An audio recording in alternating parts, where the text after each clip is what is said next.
You've been learning about value investing, finance, just regular investment for a while now, but you don't know where to go next. You're getting confused about the vast amount of information on the internet. You don't want to waste your time on crap information. You want good information and reliable information. In this series of videos on value investing and finance education, you will find those answers to those questions and much more. My name is Jason Rivera. Welcome to Value Investing and Finance Education.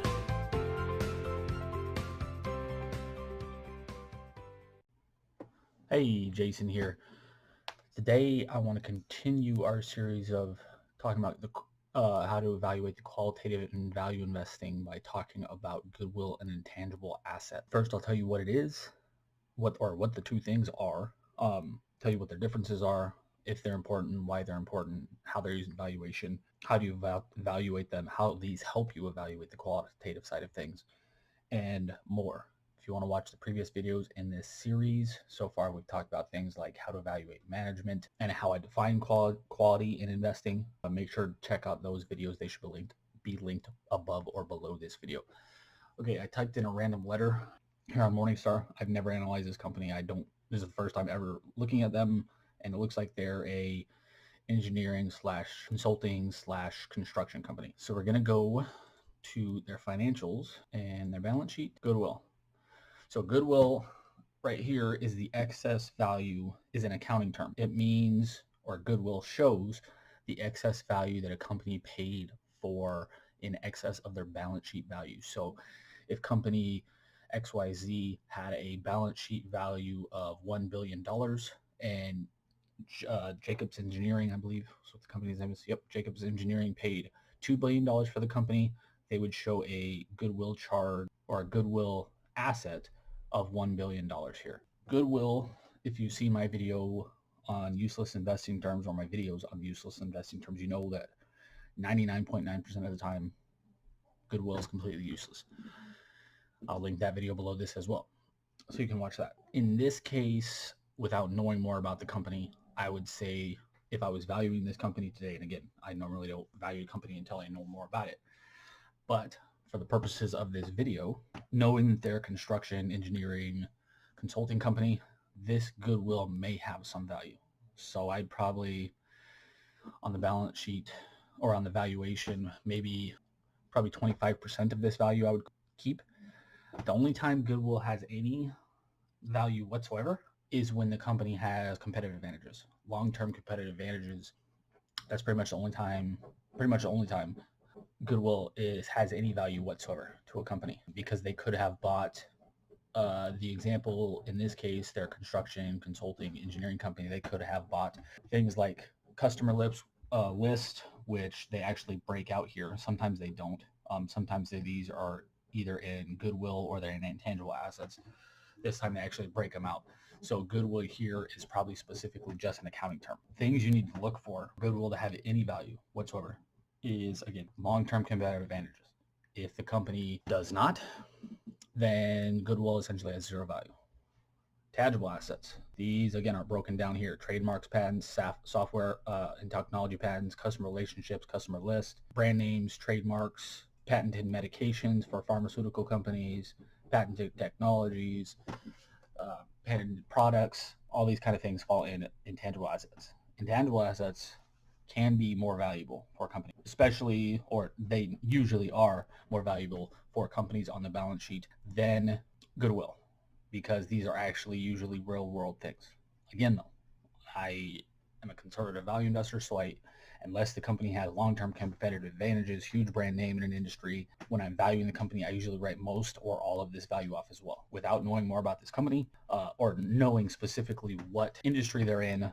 Some of this probably has value, specifically the customer relationship. So I keep maybe of this entire goodwill or net tangible assets here, I'd keep maybe $1 billion on the asset reproduction valuation, maybe, probably less than that, just to be safe. If this company was in manufacturing, it'd be pretty much written off entirely unless they had patented processes, patented products, stuff like that, because there are very few, if any, competitive advantages in most manufacturing arena. Now, if this is a company like Disney or Microsoft or Alcoa, Altria, companies that have big brand names, Marvel Studios, Star Wars, Mickey Mouse for Disney, Microsoft, and all their various products and services. Altria with Marlboro, their cigarette brand.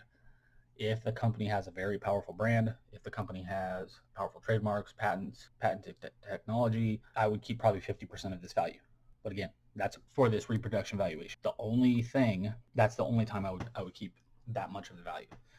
If the company has huge competitive advantages like companies like that. In this case, again, I'd probably keep around $1 billion, and the asset reproduction valuation, just to be safe, I'd write most of it down, so I'd keep about $1 billion. This is also affected, I've kind of alluded to a couple times, about the business model and industry you're in. If you're a consulting company, you have higher margins, competitive advantages, customer relationships, brand name potentially, that kind of thing. Again, if you're a manufacturing company, generally you don't. So this is goodwill and intangible assets are affected by the company's industry as well. So how do I use these two things to evaluate the company on a qualitative side of things? If, for example, a company has goodwill and it's rising every single year due to acquisitions, that's typically a bad. Yes, I know most companies aren't valued off of book value anymore, but if you're adding quote unquote assets to your balance sheet and it's essentially just an accounting term and it's overpayments for companies, and these companies, especially if the acquisitions don't work out, that number is essentially worth zero. So that means they are not allocating capital well. They are not spending shareholder money well, and they being managers and executives of the company. So this is another way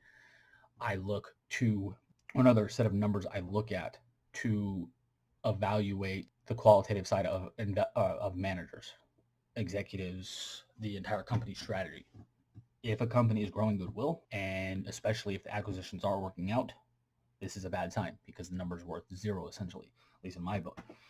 If the company is constantly acquiring companies, other businesses, and things work out well for the acquisition, let's say they acquire a company and they add to their bottom line. Let's just leave it at that. At the end of the day, they add to the bottom line, they add to profitability, they add to revenue, the acquisition. Goodwill still is pretty much worth zero unless the company has intangible assets, or unless the company has long-term sustained competitive advantages. So while most companies aren't valued on their balance sheet strength anymore, you still typically don't want to see this number rising constantly over time, because again, essentially useless money and useless number. Intangible assets, on the other side, if the company is acquiring valuable patents, trademarks, software technology, customer relationship, customer list, those can be ultra valuable depending on how the company uses them, how the company markets them, how the company sells them, and if they have the knowledge and expertise to implement these products well. Again, if you see this number rising over time and it's not adding to profitability, revenue, probably not a good thing. Same thing as goodwill, although lease means that the company's executives, managers, team members, all the way up and down the company are not utilizing these assets well. So why would they buy them? Again, it's essentially a waste of money if you're not using these assets well. If a company acquires these kind of things, intangible assets, and profitability, revenue, free cash flow goes up over time, okay, generally that's a good thing. But you don't want to see, or at least I don't want to see, most of companies' balance sheet and intangible assets no matter what. Why? Again, and barring companies like Disney and these huge just brand name companies, where I evaluate companies, mostly smaller companies, sub $500 million companies. If they have a ton of intangible assets and goodwill on their balance sheet, it's usually not valuable, because if it was ultra valuable, they would be worth more than they are. So, or they need to better use it. So again, both things are not great when it comes to evaluating the quality of management. I think that covers pretty much everything that I wanted to talk about. So this is another trick I use. Just a quick glance at the balance sheet over time. I usually do this when I'm looking at the footnotes in the company financial statements, their annual report. When I look at goodwill and intangible assets, I want to line it up with what the company's doing, their overall strategy, what their executives are saying, and I want to kind of get an idea of if the company's executing well, if it's even using the right strategies, what it can be doing better. And this is one way to evaluate managers and to see if they are high quality or low quality. So I hope this helps. I hope you learned something here that's maybe a different kind of look than you've thought about before in terms of evaluating quality when it comes to value investing. Until next time, we'll continue this series next week by talking about competitive advantages. Until next time, I'll talk to you again soon. Have a good day.